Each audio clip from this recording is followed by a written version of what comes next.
Feliz y bendecido día, aprendiendo un curso de milagros. El secreto de la verdadera oración es olvidarte de las cosas que crees necesitar.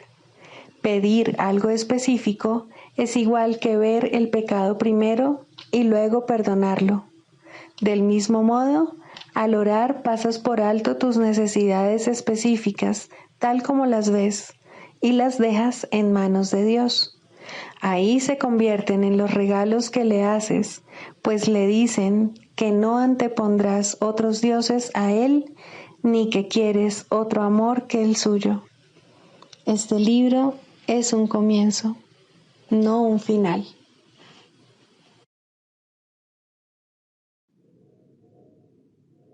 Del prefacio que postula, párrafo 8. Las relaciones especiales que se establecen en el mundo son destructivas, egoístas e infantilmente egocéntricas. Mas, si se le entregan al Espíritu Santo, pueden convertirse en lo más sagrado de la tierra, en los milagros que señalan el camino de retorno al cielo. El mundo utiliza las relaciones especiales como el último recurso en favor de la exclusión y como una prueba de la realidad de la separación. El Espíritu Santo las transforma en perfectas lecciones de perdón y las utiliza como un medio para despertarnos del sueño. Cada una representa una oportunidad de sanar nuestras percepciones y de corregir nuestros errores. Cada una es una nueva oportunidad de perdonarnos a nosotros mismos, perdonando a otros. Y cada una viene a ser una invitación más al Espíritu Santo y al recuerdo de Dios.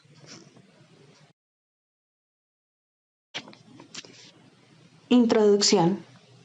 Este es un curso de milagros. Es un curso obligatorio. Solo el momento en que decides tomarlo es voluntario. Tener libre albedrío no quiere decir que tú mismo puedas establecer el plan de estudios. Significa únicamente que puedes elegir lo que quieres aprender en cualquier momento dado. Este curso no pretende enseñar el significado del amor, pues eso está más allá de lo que se puede enseñar. Pretende, no obstante, despejar los obstáculos que impiden experimentar la presencia del amor, el cual es tu herencia natural. Lo opuesto al amor es el miedo, pero aquello que todo lo abarca no puede tener opuestos. Este curso puede, por lo tanto, resumirse muy simplemente de la siguiente manera. Nada real puede ser amenazado. Nada irreal existe. En esto radica la paz de Dios.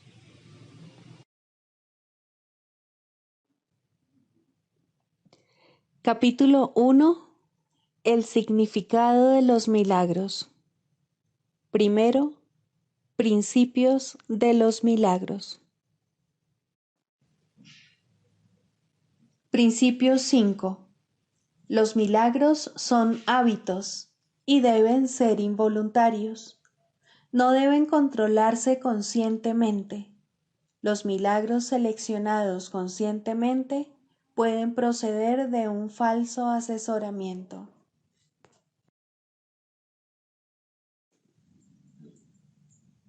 Capítulo 13. El mundo inocente. 8. De la percepción al conocimiento. Toda curación es una liberación del pasado. Por eso es por lo que el Espíritu Santo es el único sanador.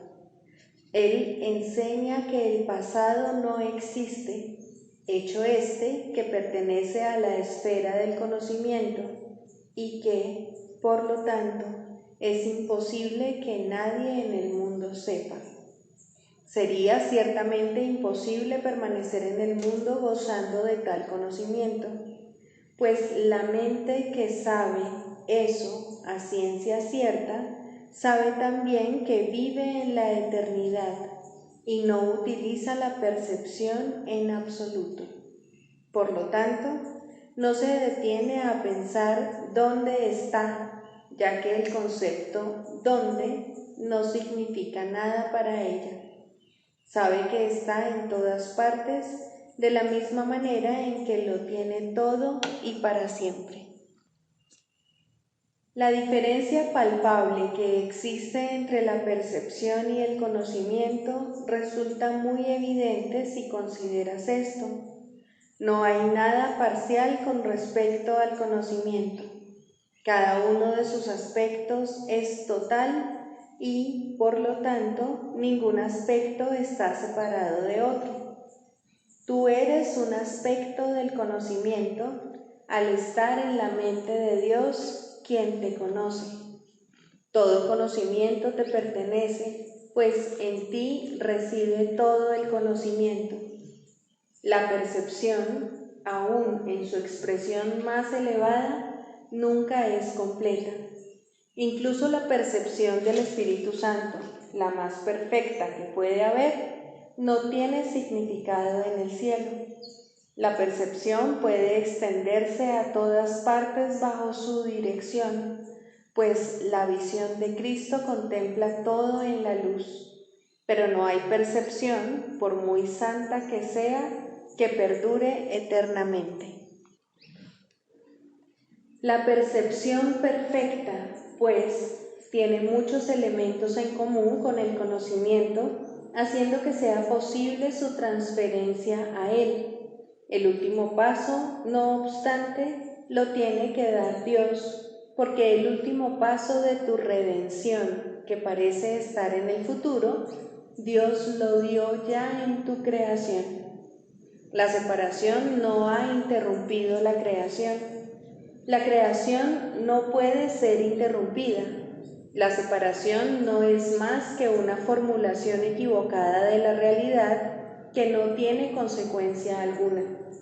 El milagro, que no tiene ninguna función en el cielo, es necesario aquí. Todavía pueden verse aspectos de la realidad, los cuales reemplazarán a aspectos de la irrealidad. Los aspectos de la realidad se pueden ver en todo y en todas partes, mas solo Dios puede congregarlos a todos, al coronarlos cual uno solo con el don final de la eternidad. Sin el Padre y sin el Hijo, el Espíritu Santo no tiene ninguna función. No está separado de ninguno de ellos al estar en la mente de ambos y saber que dicha mente es una sola. El Espíritu Santo es un pensamiento de Dios y Dios te lo dio porque Él no tiene ningún pensamiento que no comparta. El mensaje del Espíritu Santo habla de lo intemporal en el tiempo, y por eso es por lo que la visión de Cristo contempla las cosas con amor. Sin embargo, ni siquiera la visión de Cristo es su realidad. Los áureos aspectos de realidad que brotan a la luz bajo su amorosa mirada son vislumbres parciales del cielo que se encuentra más allá de ellos. Este es el milagro de la creación, que es una eternamente. Cada milagro que le ofreces al Hijo de Dios no es otra cosa que la verdadera percepción de un aspecto de la totalidad. Aunque cada aspecto es en sí la totalidad, no podrás saber esto hasta que no te des cuenta de que todos ellos son lo mismo, que se perciben en la misma luz y que, por lo tanto, son uno. Cada hermano que ves libre de su pasado, pues, te aproxima más al final del tiempo al introducir una manera de ver sana y sanadora en la oscuridad, capacitando así al mundo para ver, pues la luz tiene que llegar hasta el mundo tenebroso para que la visión de Cristo sea posible incluso ahí. Ayúdale a ofrecer su don de luz a todos los que creen vagar en la oscuridad, y deja que Él los reúna en su serena visión que hace que todos sean uno solo. Todos ellos son iguales, bellos e igualmente santos, y Él se los ofrecerá a su Padre tal como le fueron ofrecidos a Él. Solo hay un milagro, del mismo modo en que solo hay una realidad. Y cada milagro que llevas a cabo contiene todos los demás, de la misma manera en que cada aspecto de la realidad que ves se funde serenamente en la única realidad que es Dios. El único milagro que jamás existió es el Santísimo Hijo de Dios creado en la única realidad que es su Padre. La visión de Cristo es el don que Él te da a ti. Su ser es el don que su Padre le dio a Él. Alégrate de que tu función sea curar, pues puedes otorgar el regalo de Cristo y no puedes perder el regalo que tu Padre te hizo a ti. Ofrece el regalo de Cristo a todo el mundo y en todas partes, pues los milagros que le ofreces al Hijo de Dios a través del Espíritu Santo te sintonizan con la realidad. El Espíritu Santo sabe el papel que te corresponde desempeñar en la redención y también quiénes te están buscando y dónde encontrarlos. El conocimiento está mucho más allá de lo que te incumbe a ti como individuo. Tú, que formas parte de Él y que eres todo Él, solo necesitas darte cuenta de que el conocimiento es del Padre y no tuyo. Tu papel en la redención te conduce al conocimiento mediante el restablecimiento de su unicidad en tu mente. Cuando te hayas visto a ti mismo en tus hermanos, te liberarás y gozarás del perfecto conocimiento, pues habrás aprendido a liberarte a través de aquel que sabe lo que es la libertad.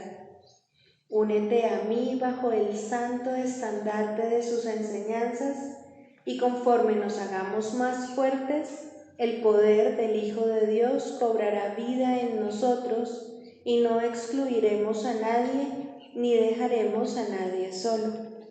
Y de repente el tiempo cesará y todos nos uniremos en la eternidad de Dios el Padre. La santa luz que viste fuera de ti en cada milagro que ofreciste a tus hermanos se te devolverá, y al saber que la luz se encuentra en ti, tus creaciones estarán allí contigo, tal como tú estás en tu Padre. Así como los milagros te unen a tus hermanos en este mundo, tus creaciones establecen tu paternidad en el cielo. Tú eres el testigo de la paternidad de Dios y Él te ha dado el poder de crear en el cielo los testigos de la tuya, la cual es como la suya. Niégale esto a tu hermano y estarás negando los testigos de tu paternidad en el cielo. El milagro que Dios creó es perfecto, al igual que los milagros que obraste en su nombre. Cuando los aceptas, tanto tú como ellos dejáis de necesitar curación. En este mundo, no obstante, tu perfección no tiene testigos. Dios conoce tu perfección, pero tú no, así que no compartes su testimonio de ella. Tampoco das testimonio de Él, pues de la realidad se da testimonio viéndola como una sola. Dios espera a que des testimonio de su Hijo y de Él. Los milagros que llevas a cabo en la tierra son elevados hasta el cielo y hasta Él. Dan testimonio de lo que no sabes, y cuando llegan a las puertas del cielo, Dios las abre, pues Él nunca dejaría afuera y excluido de sí mismo a su Hijo bien amado.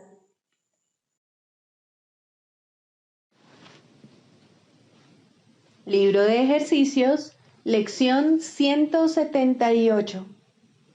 Dios es solo amor y por ende eso es lo que soy yo. Que mi mente no niegue el pensamiento de Dios. Dios es solo amor y por ende eso es lo que soy yo. Se me han confiado los dones de Dios. Dios es solo amor y por ende eso es lo que soy yo.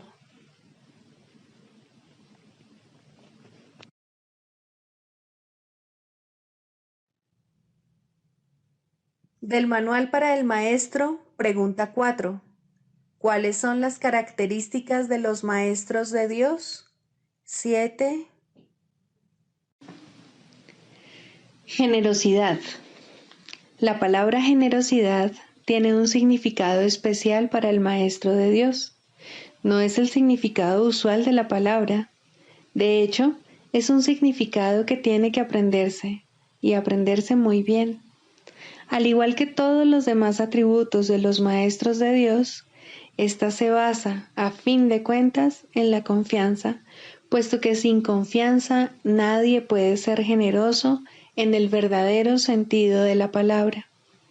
Para el mundo, generosidad significa dar en el sentido de perder.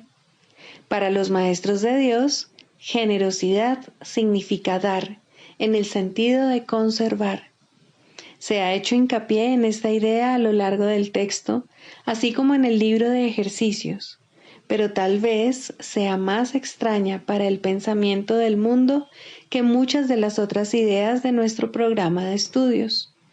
Lo que la hace más extraña es el hecho de que es obviamente lo opuesto a la manera de pensar del mundo. De la manera más clara posible y en el más simple de los niveles, la palabra significa exactamente lo opuesto para los maestros de Dios que para el mundo. El maestro de Dios es generoso en interés propio, pero no nos referimos aquí al interés propio del ser del que el mundo habla. El maestro de Dios no quiere nada que él no pueda dar, pues se da cuenta de que, por definición, ello no tendría ningún valor para él. ¿Para qué lo iba a querer? Solo podría perder por su causa, no podría ganar nada. Por lo tanto, no busca nada que sea solo para él, ya que eso sería la garantía de que lo perdería.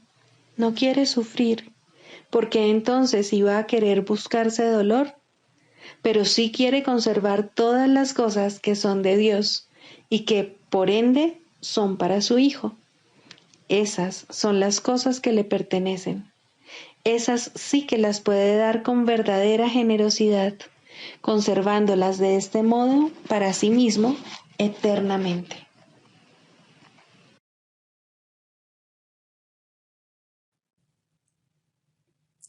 Manual para el Maestro, 27.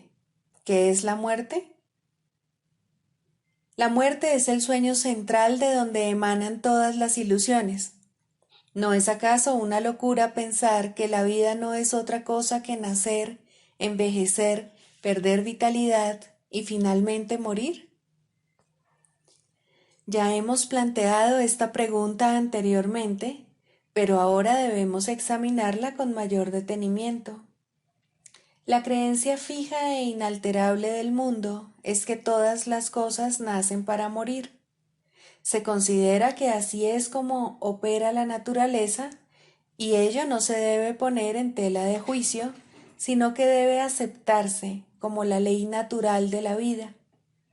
Lo cíclico, lo cambiante y lo incierto, lo inestable y lo inconstante, lo que de alguna manera crece y mengua siguiendo una trayectoria determinada, es lo que se considera la voluntad de Dios. y nadie se pregunta si un creador benigno hubiese podido disponer algo así. Si el universo que percibimos fuese tal como Dios lo creó, sería imposible pensar que Dios es amoroso, pues aquel que ha decretado que todas las cosas mueran y acaben en polvo, desilusión y desesperanza, no puede sino inspirar temor. Tu insignificante vida está en sus manos, suspendida de un hilo que Él está listo para cortar sin ningún remordimiento y sin que le importe, tal vez hoy mismo. Y aun si esperase, el final es seguro de todas formas. El que ama a un Dios así no conoce el amor, ya que ha negado que la vida sea real. La muerte se ha convertido en el símbolo de la vida. Su mundo es ahora un campo de batalla en donde reina la contradicción y los opuestos luchan en una guerra interminable. Allí donde hay muerte es imposible la paz. La muerte es el símbolo del temor de Dios.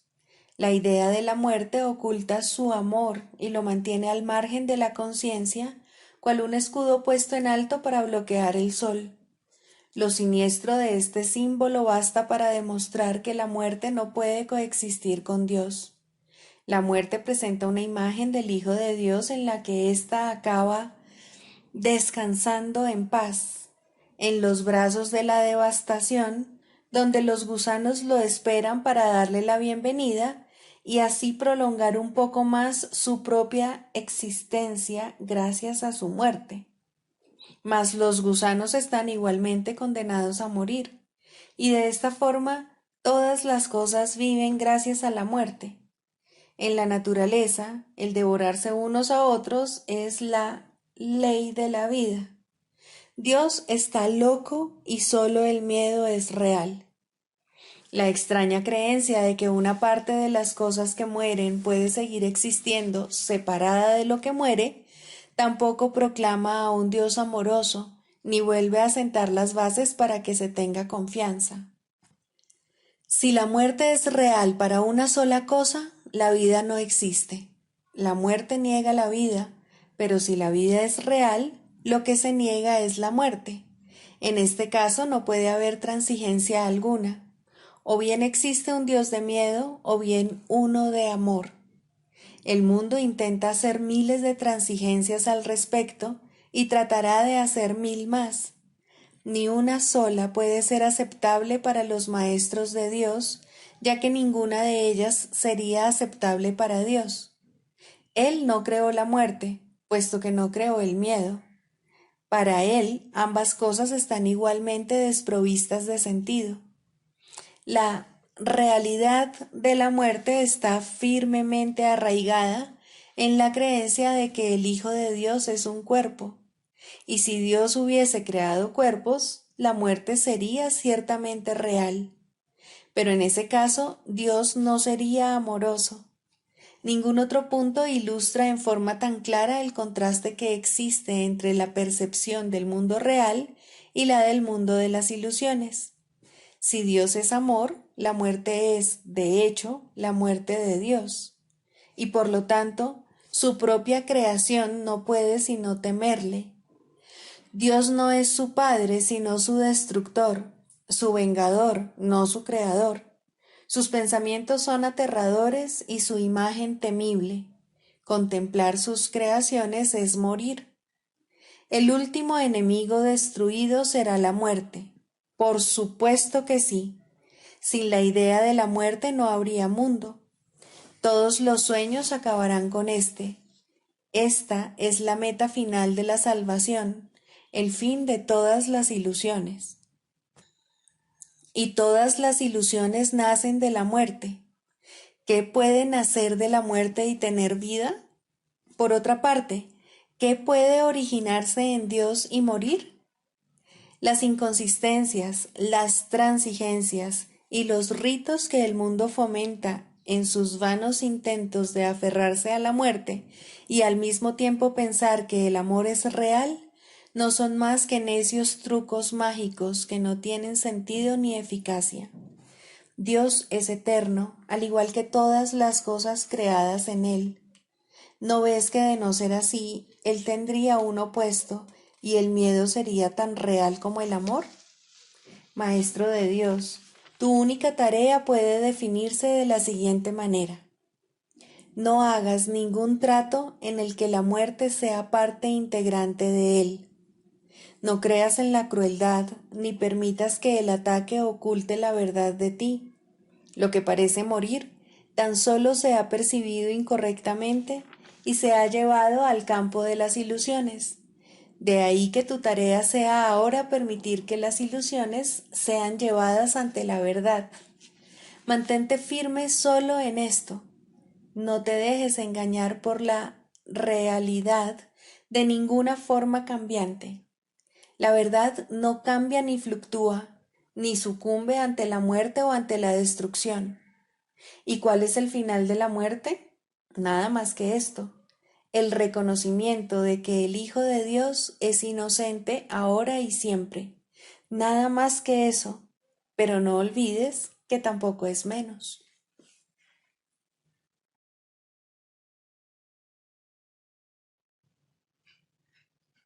Clarificación de términos. Mente, espíritu. El término mente se utiliza para representar el principio activo del espíritu, el cual le suministra a éste su energía creativa. Cuando el término va con mayúscula, se refiere a Dios o a Cristo, es decir, a la mente de Dios o a la mente de Cristo. El espíritu es el pensamiento de Dios que Él creó semejante a sí mismo. El espíritu unificado es el único Hijo de Dios o Cristo. En este mundo, puesto que la mente está dividida, los hijos de Dios parecen estar separados. Sus mentes, asimismo, no parecen estar unidas. En ese estado ilusorio, el concepto de una mente individual parece tener sentido. En el curso, por lo tanto, se describe a la mente como si consistiera de dos partes, el espíritu y el ego. El espíritu es la parte que aún se mantiene en contacto con Dios a través del Espíritu Santo, quien, aunque mora en esa parte, también ve la otra. No se usa el término alma, excepto en citas directas de la Biblia, por ser un término sumamente polémico.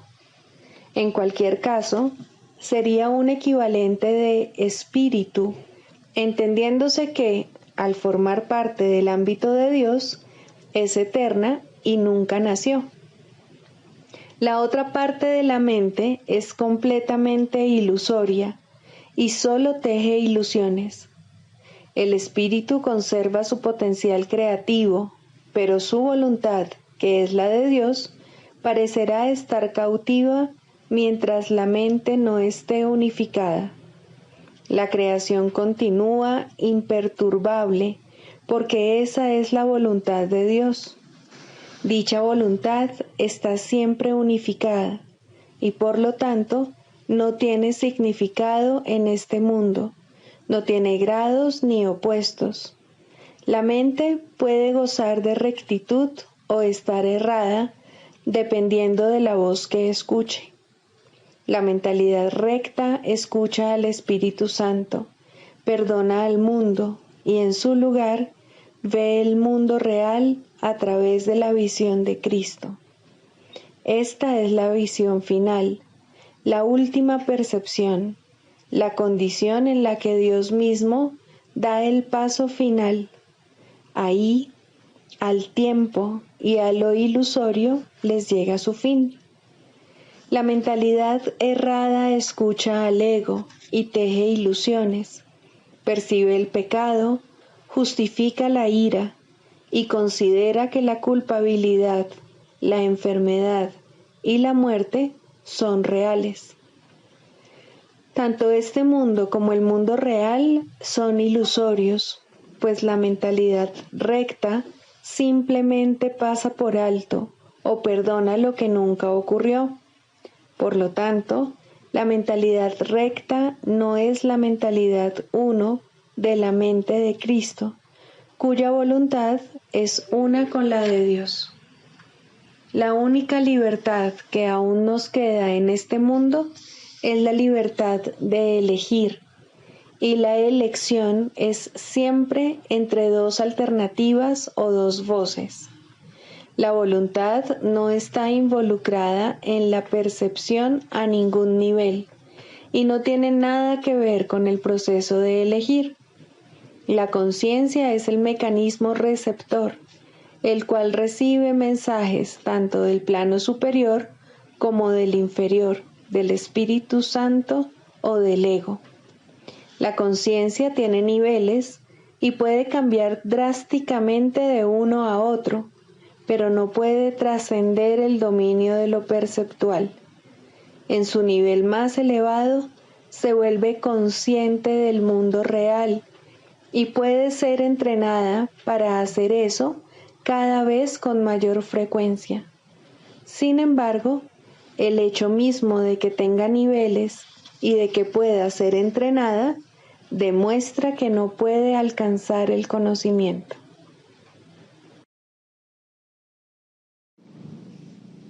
El proceso de la psicoterapia. Quinto, el proceso de curación. Aun cuando la verdad es simple, de todas maneras es necesario enseñarla a aquellos que han perdido el rumbo en interminables laberintos de complejidad. Esta es la gran ilusión. En su estela surge inevitablemente la creencia de que para estar a salvo uno debe controlar lo desconocido.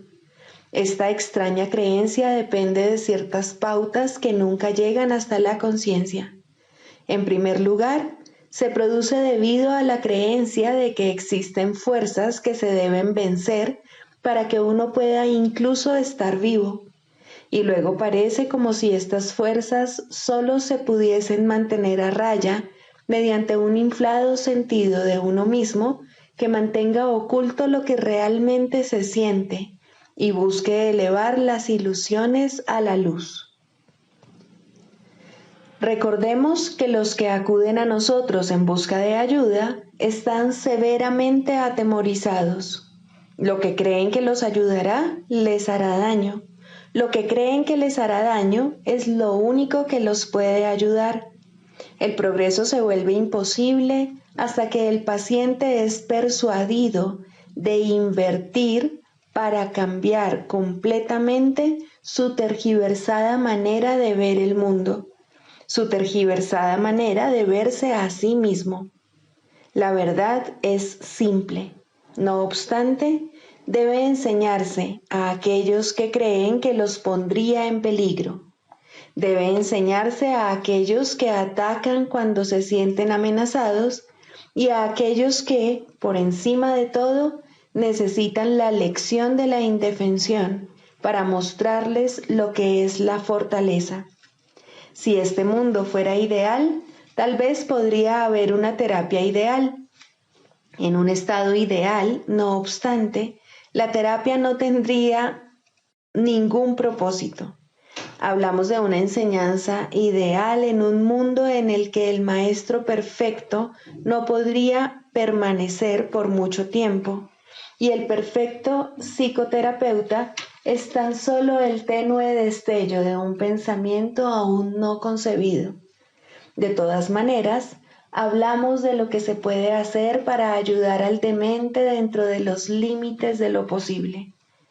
Mientras estén enfermos, se les puede y se les debe ayudar. No se le pide más que eso a la psicoterapia, ni es digno del terapeuta dar menos de todo lo que tiene para dar, pues Dios mismo le ofrece su hermano como su salvador del mundo. La curación es santa. No hay nada más santo en este mundo que ayudar a alguien que pide ayuda. Este intento, aunque sea limitado, aunque carezca de sinceridad, lleva a ambos muy cerca de Dios. Donde dos se unen para efectos de la curación, allí está Dios. Y Él ha garantizado que en verdad los escuchará y les responderá. Pueden estar seguros de que la curación es un proceso que Él dirige, porque se rige de acuerdo con su voluntad. Disponemos de su palabra para que nos guíe mientras procuramos ayudar a nuestros hermanos. No olvidemos que por nosotros mismos no podemos hacer nada y apoyémonos en una fuerza que está más allá de nuestro limitado alcance con respecto a qué debemos enseñar y a qué debemos aprender. Un hermano que busca ayuda puede brindarnos regalos que exceden en mucho lo más elevado que se pueda percibir en sueño alguno. Nos ofrece la salvación, pues viene a nosotros como Cristo y Salvador. Lo que pide lo está pidiendo Dios a través suyo. Y lo que hacemos por Él se convierte en el regalo que le hacemos a Dios. La sagrada petición de ayuda del Santo Hijo de Dios en su percibido infortunio, el Padre no puede dejar de contestarla. Él necesita, no obstante, una voz a través de la cual pronunciar su santa palabra, una mano con la cual alcanzar a su Hijo y tocar su corazón. En semejante proceso, ¿quién no se curaría? Esta interacción santa es el plan de Dios mismo, por medio del cual su Hijo es salvado. Pues dos se han unido, y ahora Dios cumple sus promesas. Los límites impuestos tanto por el paciente como por el terapeuta ya no cuentan, pues la curación ha comenzado. Lo que ellos deben comenzar, su Padre lo completará, pues Él nunca ha pedido otra cosa que la más mínima muestra de buena voluntad, el más pequeño de los avances y el más leve susurro de su nombre. Pedir ayuda en la forma que sea es apelar a Él, y Él enviará su respuesta a través del terapeuta que mejor pueda servir a su hijo en su actual necesidad. Tal vez la respuesta no parezca ser un regalo del cielo. Puede incluso parecer un empeoramiento en lugar de una ayuda. No obstante, no seamos nosotros quienes juzguemos el resultado. En alguna parte, todos los dones de Dios serán recibidos. En el tiempo, ningún esfuerzo puede ser en vano. No se nos pide que seamos perfectos cuando intentamos curar. Ya nos hemos engañado si creemos que hay necesidad de curación. Y la verdad nos llegará solo a través de alguien que parece compartir nuestro sueño de enfermedad. Ayudémosle a perdonarse a sí mismo por todas las transgresiones por las cuales se condenaría a sí mismo sin causa alguna. Su curación es la nuestra, y según veamos su impecabilidad brillar a través del velo de culpa que cubre al Hijo de Dios, contemplaremos en él la faz de Cristo y comprenderemos que no es sino la nuestra. Permanezcamos en silencio ante la voluntad de Dios y hagamos lo que ésta ha dispuesto que debemos hacer. Solo hay una manera de llegar allí donde dieron comienzo todos los sueños, y es ahí donde los dejaremos para marcharnos en paz para siempre. Si oyes la petición de ayuda de un hermano, respóndele. Será a Dios a quien respondes, pues lo invocaste. No hay otra manera de oír su voz, no hay otra manera de buscar a su Hijo, no hay otra manera de encontrar tu propio ser. La curación es santa, ya que el Hijo de Dios retorna al cielo a través de su tierno abrazo. Pues la curación le dice, a través de la voz que habla por Dios, que todos sus pecados le han sido perdonados. El canto de la oración, tercero, el perdón para salvar. El perdón para salvar tiene una forma y solo una. No pide prueba alguna de inocencia ni pago de ninguna clase. No discute ni evalúa los errores que desea pasar por alto. No ofrece regalos falsamente ni promete libertad mientras ordena la muerte. ¿Acaso iba Dios a engañarte?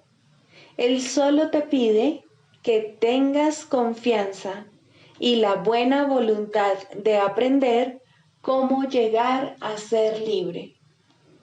Él ofrece su maestro a quien quiera que pida y busque comprender la voluntad de Dios. Su buena disposición para dar está más allá de tu comprensión y de tu simple alcance. No obstante, Él ha dispuesto que aprendas el camino que te lleva a Él y lo que Él dispone goza de certeza. Criatura de Dios, los regalos de Dios son tuyos, no por razón de tus planes, sino por su santa voluntad. Su voz te enseñará lo que es el perdón y cómo concederlo tal como Él dispone se debe hacer. Por lo tanto, no busques comprender lo que todavía está más allá de tu alcance, sino más bien deja que ello sea la forma de conducirte allí donde los ojos de Cristo se convierten en la manera de ver que eliges. Abandona todo lo demás, pues no hay nada más. Cuando alguien te pida ayuda, de la clase que sea, Él es quien contestará por ti. Solo tienes que hacerte a un lado y no interferir. El perdón para salvar es su tarea y es Él quien responderá por ti. No determines la forma que debe adoptar el perdón de Cristo. Él sabe la manera de convertir cada llamada en una ayuda para ti, conforme te apresuras a llegar, por fin, a casa de tu Padre. Ahora Él puede hacer que tu paso sea firme y tus palabras sinceras, no con tu propia sinceridad, sino con la suya. Deja que Él se haga cargo de cómo vas a perdonar y así cada ocasión será para ti un paso más en dirección al cielo y a la paz. ¿No estás cansado del cautiverio? Dios no eligió esta amarga senda para ti. Lo que has elegido todavía puede deshacerse, pues la oración es misericordiosa y Dios es justo. La suya es una justicia que Él puede entender, pero tú aún no puedes. De todos modos, Él te dará los medios para que aprendas de Él y llegues por fin a entender que la condenación no es real y que fabrica ilusiones en su propio malvado nombre. Sin embargo, la forma que los sueños parecen adoptar es irrelevante. Las ilusiones no son ciertas. Solo la voluntad de Dios es verdad y tú eres uno con Él en voluntad y propósito. Aquí terminan todos los sueños. ¿Qué debo hacer por tu santo Hijo? Debe ser lo único que preguntes siempre que se requiera tu ayuda y se busque el perdón. No necesitas juzgar la forma en que se te pide, y no seas tú quien determina la manera en la que el perdón debe llegar para salvar al Hijo de Dios. La luz de Cristo en él es su liberación, y es esta la que responde a su llamada. Perdónalo tal como el Cristo decide que debes hacerlo, y contémplalo a través de sus ojos, y también habla por él. Él conoce la necesidad, la pregunta y la respuesta, y te dirá exactamente qué debes hacer, en palabras que puedas entender y también utilizar. No confundas su función con la tuya. Él es la respuesta, tú el que escucha. ¿Y acerca de qué te habla Él? Acerca de la salvación y del regalo de paz, acerca del fin del pecado, del fin de la culpa y del fin de la muerte, y acerca del papel que el perdón ocupa en Él. Limítate a escuchar, pues Él será escuchado por todo aquel que invoque su nombre y ponga su perdón en sus manos. Se le ha dado el perdón para que lo enseñe, para que lo salve de la destrucción y para hacer que los medios empleados para la separación, el pecado y la muerte se conviertan de nuevo en el santo regalo de Dios. La oración es su propia mano derecha, liberada para salvar conforme se le permite al verdadero perdón proceder de su eterna vigilancia y amor. Escucha y aprende y no juzgues. Es a Dios a quien te diriges para oír lo que debes hacer. Su respuesta será clara como el día, mas su perdón no es lo que tú crees que es. Pero Él lo sabe y eso es suficiente. El perdón tiene un maestro que no fracasa en nada. Considera esto por un momento y no intentes juzgar el perdón ni limitarlo a un marco mundano. Deja que se eleve hasta Cristo, quien lo acepta como un regalo para Él. Él no te dejará sin consuelo, ni dejará de enviarte sus ángeles desde lo alto para que te respondan en su propio nombre. Él está junto a la puerta, para la que el perdón es la única llave. Dásela a Él para que la use en tu lugar, y verás la puerta abrirse silenciosamente, revelándote la radiante faz de Cristo. Contempla a tu hermano ahí, tras la puerta, el Hijo de Dios, tal como Él lo creó.